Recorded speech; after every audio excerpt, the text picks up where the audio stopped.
అందరికీ నమస్కారం. ఈనాటి వీడ్ కోడ్ పరేడ్‌కి ముఖ్య అతిథిగా హాజరైన శివధర్ రెడ్డి గారికి, డైరెక్టర్ తెలంగాణ అకాడమీ అభిలాష బిస్ట్ గారికి, పరేడ్‌కి హాజరైన సీనియర్ ఆఫీసర్స్, తెలంగాణ కాడర్ చెందిన ఆఫీసర్స్, అకాడమీ చెందిన సిబ్బంది, మీడియా మిత్రులకు అందరికీ హృదయపూర్వక నమస్కారం తెలియజేస్తున్నాను. ముందుగా ఒక బ్రహ్మాండమైన పరేడ్ ప్రదర్శించడానికి మీ అందరికీ పరేడ్లో పాల్గొన్న ప్రతి ఒక్కరికి నా శుభాకాంక్షలు తెలియజేస్తున్నాను. మనన్ భట్ పరేడ్ కమాండర్ కూడా నా వ్యక్తిగత శుభాకాంక్షలు తెలియజేస్తున్నాను. పదవి విరమణ చేస్తున్న శివధర్ రెడ్డి గారికి నా పూర్తి స్థాయి అభినందన తెలియజేస్తున్నాను. 32 సంవత్సరాల పాటు వారి అమూల్యమైన సేవల్ని ఈ రాష్ట్ర ప్రజల కోసం, ముందు కంబైన్డ్ స్టేట్గా ఉన్న సమయంలో ఏపీ రాష్ట్రానికి 2014వ సంవత్సరం తర్వాత తెలంగాణ రాష్ట్ర ప్రజల కోసం వారు చాలా కృషి చేసి ఎన్నో కీలకమైన సేవలు అందించారు. నేను కూడా వ్యక్తిగతంగా వారిని చూశాను. వారు సర్వీస్లో చేరినప్పుడు రాష్ట్రంలో ఉన్న పరిస్థితులు మీ అందరికీ, ఎవరైతే సీనియర్స్ ఉన్నారో వారందరికీ దాని గురించి పూర్తి స్థాయిలో అవగాహన ఉండొచ్చని నేను భావిస్తున్నాను. అప్పుడు నక్సలైట్ల సమస్యతో ప్రత్యేకంగా పోలీస్ డిపార్ట్మెంట్ చాలా సతమత అయ్యే పరిస్థితి ఉండేది. ప్రతిరోజు ఏదో సంఘటన, బ్లాస్ట్లు, ల్యాండ్ మైన్ బ్లాస్ట్లు, క్లే మైన్ బ్లాస్ట్లు, ఇటువంటి పరిస్థితి నెలకొని ఉండేది. ఇంటి నుండి బయలుదేరితే మళ్ళీ వస్తామా లేదా అనే ఒక ఆలోచనతో బయటికి వెళ్ళేవాళ్ళం. అటువంటి పరిస్థితుల్లో చాలామంది ఆఫీసర్స్ వారి ప్రాణాలని తెగించి కుటుంబ సభ్యులను కూడా పట్టించుకోకుండా కృషి చేసిన సందర్భాలు మనం చూసాం. శివధర్ రెడ్డి గారు ముందు విశాఖపట్నం ప్రాంతంలో, దాని తర్వాత నల్గొండ జిల్లా ఎస్పీగా ఎన్నో కీలకమైన విజయాలు ఎన్కౌంటర్స్లో, ఇతర సరెండర్స్లో కూడా సాధించారు. దాని తర్వాత AP model of tackling naxalism అని మాజీ ప్రధానమంత్రి మన్మోహన్ సింగ్ గారు ఎప్పుడు చెప్పేవాళ్ళు మీటింగ్స్లో కూడా. దాంట్లో కీలకమైన అంశం ఏంటంటే, జిల్లాల్లో ఎస్పీలు, డిఐజీలు చేసే కృషే కాకుండా బ్యాక్ ఎండ్లో గ్రే హౌండ్స్ అండ్ ఎస్ఐబి లాంటి సంస్థలు ఈ రాష్ట్రం ఏర్పాటు చేసుకుంది. దానివల్ల ఒక మల్టీఫేరియస్ యాక్టివిటీ లాగా ఎన్నో అంశాల్లో కేవలం ఎక్స్చేంజెస్ ఆఫ్ ఫైరే కాకుండా వారికి వెసులుబాటు కల్పించడం, ఎవరైతే నక్సలైట్లు సరెండర్ కాదలుచుకున్నారో, జనజీవన స్రవంతిలో కలవదలుచుకున్నారో వారందరికీ ఒక వెసులుబాటు కలిగించే విధంగా ఒక రీహాబిలిటేషన్ సరెండర్ పాలసీ అనే అప్పుడు ఉన్న డీజీపీ హెచ్జే దొర గారు వారు తీసుకురావడం, మేమందరం జిల్లాల్లో ఉండి దాన్ని అమలు చేయడం చాలా మంచి పరిణామాలు ఇచ్చాయి.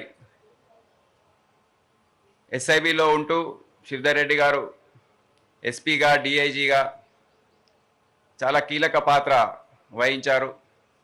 గ్రే హౌండ్స్ ఒకవైపు, ఎస్ఐబి ఒకవైపు, ఇంకోవైపు జిల్లా పోలీసులు. దీంతో 2006-07 సంవత్సరం వరకు మనకు మంచి పట్టు ఈ సమస్య పైన ఈ రాష్ట్రం సాధించగలిగింది. అభివృద్ధి బాటపైన నడవడం ప్రారంభమైంది. వెల్ఫేర్ కార్యక్రమాలు, సమాజంలో ప్రతి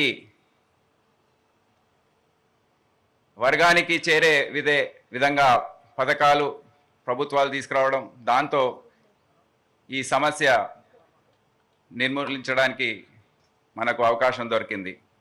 కానీ వేరే పక్క రాష్ట్రాల్లో ఈ మోడల్ ఏదైతే మనము తెలంగాణలో చూపించామో అది వారు నేర్చుకోవడానికి సమయం పట్టింది. 2014 తర్వాత ఒక కొత్త నూతనమైన విధానంతో వేరే రాష్ట్రాల్లో మీరు దీనిపైన మీకు అవగాహన ఉంటుంది. ఆపరేషన్ కగార్ అనేది గవర్నమెంట్ ఆఫ్ ఇండియా చేయడం ఇప్పుడు మనం చూస్తున్నాము. గత 6-7 నెలలుగా మన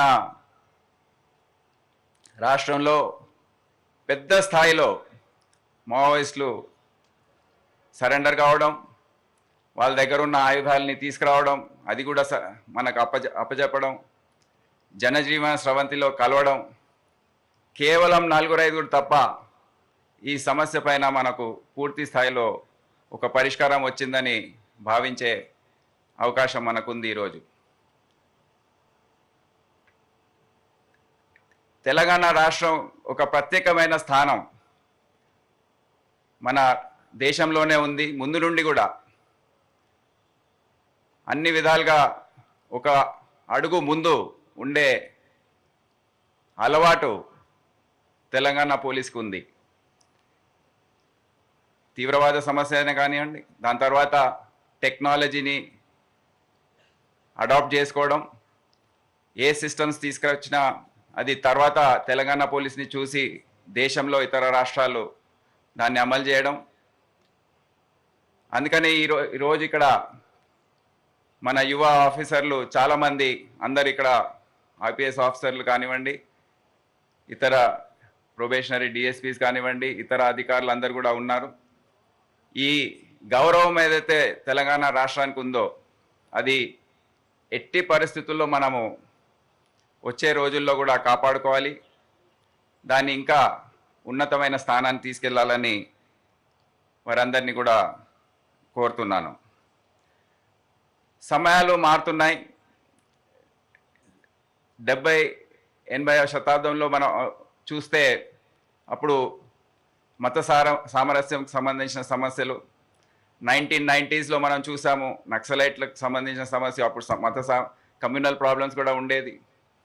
దాని తర్వాత 2010 ఆ ప్రాంతం నుండి ఈ 2 దశాబ్దాల కాలం మనము ఏదైతే సమస్యలను ఎదుర్కొంటున్నామో దాని స్వరూపాలు మారిపోయాయి. ఇప్పుడు మనం చూస్తుంది ఏంటి? సమాజంలో నార్కోటిక్స్ గురించి సమస్య బాగా విస్తరించింది. సైబర్ క్రైమ్ గురించి సమస్య బాగా విస్తరించింది. అదే కాకుండా ట్రాఫిక్ సమస్యలు బాగా పెరిగిపోయాయి. ఎందుకంటే అర్బనైజేషన్ ఇదంతా జరుగుతూ ఉంది. మన హైదరాబాద్ పట్టణమే ఎంత విస్తరించిందో మీ అందరికి తెలుసు.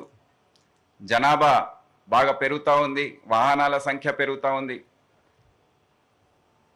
అదే కాకుండా డిజాస్టర్, ప్రకృతి వైపరీత్యాలు ఏవైతే ఉన్నాయో అవి కూడా క్లైమేట్ చేంజ్ వల్లనో ఇతర కారణాల వల్లనో అవి కూడా పెరుగుతూ ఉన్నాయి. దాన్ని ఎదుర్కోవడానికి కూడా మనము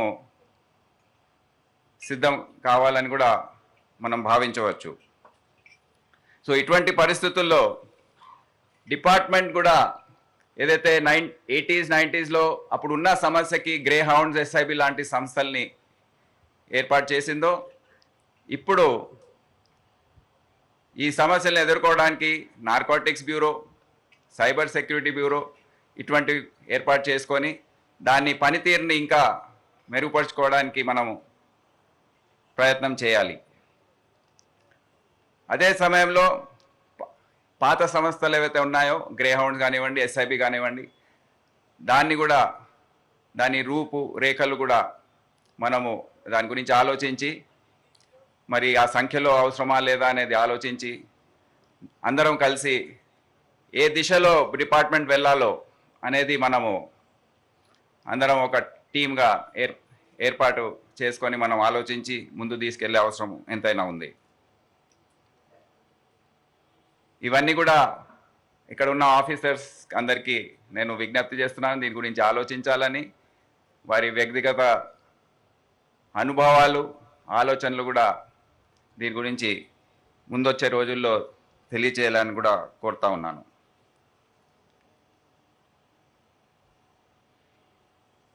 ఇక్కడ చాలామంది ఆఫీసర్స్ నాతో పనిచేసిన వారు ఉన్నారు. 2016 నుండి 22 వరకు నేను సివిల్ సప్లైస్లో ఉండి దాని తర్వాత 4 సంవత్సరాల పాటు డెప్యుటేషన్లో వెళ్ళిన సందర్భంలో కొంతమంది ఆఫీసర్స్ గురించి నాకు తెలుసుకోవడంలో కొద్దిగా సమయం పట్టింది. మీ అందరికి తెలుసు ఏ విధంగా పనితీరు ఉంటుందో, పూర్తి స్వేచ్ఛ ఇవ్వడము, నమ్మకం అనేది పెట్టడము, మరి పూర్తి బాధ్యత వారిపైనే పెట్టడం అనేది మనకు ఒక టీం లాగా ఏర్పాటు చేసుకొని హైదరాబాద్ సిటీ పోలీస్లో కానివ్వండి, ఇతర డిపార్ట్మెంట్స్లో కానివ్వండి మనం చూడడం జరిగింది. టెక్నాలజీని వాడుకోవడం, ఇప్పుడు ఏఐ అనేది రావడం, దాన్ని ఏ స్థాయిలో మనము ఉపయోగించుకోవచ్చు డిపార్ట్మెంట్లో అనేది మనము చూడాలి. ముఖ్యంగా ఈ అన్ని చర్యలు ఏవైతే ఉన్నాయో మనము జాగ్రత్తగా అన్వేషించి ప్రజల నమ్మకం ఏదైతే ఉందో డిపార్ట్మెంట్ పైన ఎక్కడ కూడా సన్నగిల్లకుండా చర్యలు తీసుకోవడం అనేది చాలా ముఖ్యం. వ్యక్తిగతంగా నీతి నిజాయితీ అనేది కాపాడుకోవడం, దానివల్ల ప్రజలకు ఇచ్చే సందేశం అనేది మనము పూర్తి స్థాయిలో తెలియజేయడం అనేది జరగాలని నేను కోరుతా ఉన్నాను. ఈ సందర్భంగా నేను మరోసారి శివధర్ రెడ్డి గారికి, వారి సతీమణి హేమ శివధర్ రెడ్డి గారికి, వారి కుటుంబ సభ్యులకు, కొడుకు కూతుర్లు వారిద్దరూ అమెరికాలో స్థిరపడి ఉన్నారు, వారికి అందరికీ దేవుడు ఆయు ఆరోగ్యాలతో దీవించాలని, సుఖ సంతోషాలతో వారు ఉండాలని, పూర్తి స్థాయిలో రిటైర్డ్ లైఫ్లో కూడా ఎంజాయ్ చేయాలని నేను కోరుతూ ఈ అవకాశం ఇచ్చిన పెద్దలందరికీ నా కృతజ్ఞత తెలియజేస్తున్నాను. జై తెలంగాణ, జై హింద్.